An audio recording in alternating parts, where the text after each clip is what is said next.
There was a bumper sticker years ago that was popular in the States. It said this: "He who dies with the most toys wins." In other words, life is all about accumulating as much as you can get for yourself. And whoever accumulates the most, according to this perspective, wins at the game of life.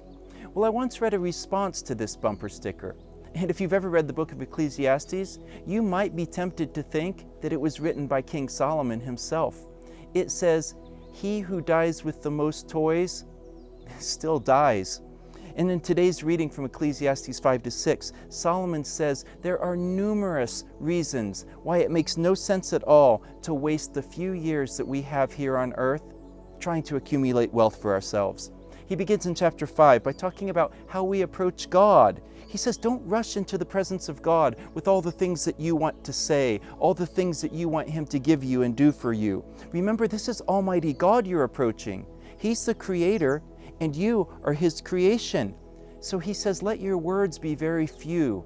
In other words, put your focus not on what you want to say to Him, but on listening to Him. After all, He is God.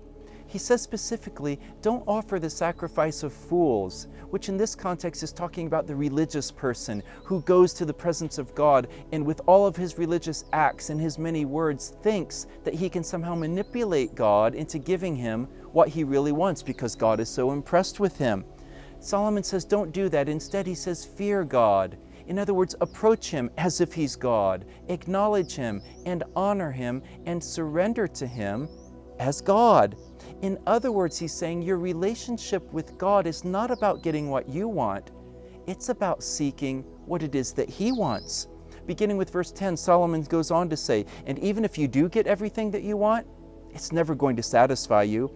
He says the more things you accumulate, the more people there will be who want to consume them. You see, people think that having lots of wealth will give us peace. The reality is, having lots of wealth gives us lots of anxiety because we have more, but that means we have more to worry about. We worry about protecting it. We fear that we might lose it. We worry that maybe it's not enough, and so we work so hard to see how we can possibly get more. Verse 12 says that the man who does a good hard day of work, even though he has very little, will sleep peacefully. But the rich man who has a full stomach won't sleep at all because he has so much to worry about. And even if you do succeed at accumulating lots of stuff and protecting it all, it's still true that he who dies with the most toys still dies. Verse 15 says that you came into the world with nothing, and you'll leave the world with nothing. And therefore, to spend your life trying to get a bunch of things for yourself makes no sense at all. Solomon says it's like spending your whole life working to try to acquire the wind for yourself. He says the best thing that you can really do is to just be content. Enjoy the work that God has given you. See it all gratefully as a gift from God. And if you live with that mindset, he says, you're not going to be consumed with thinking about the output of your life because you're going to be too busy being content and rejoicing. But other than that kind of mentality, he says in chapter 6, it's all a waste of time to spend your whole life trying to get and get and get, even if you succeed at it, he says, for 2,000 years. He says it would have been better not to be born at all than to waste your whole life chasing after nothing. And then he summarizes this idea and brings it all to a close. He says the person who lives just to feed himself, verse 7, will never be satisfied. Verse 8, he says, there's no advantage to being either wise or foolish or rich or poor. Either way, finding satisfaction in this life is like trying to capture the wind. And he ends the chapter by saying pretty much that we don't know what life's about. Only God knows, and we can't do anything to change what He says life is about.